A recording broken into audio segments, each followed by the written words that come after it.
Hello everyone, I hope you are doing well. Today we'll talk about how to fix or how to solve the problem of the application of Starz on. We click on settings.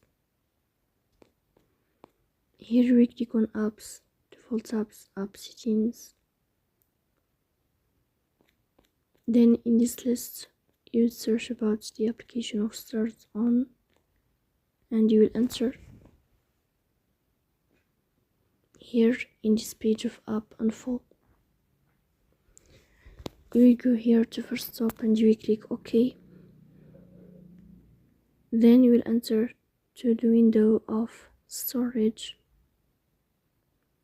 Here you will click on clear cache.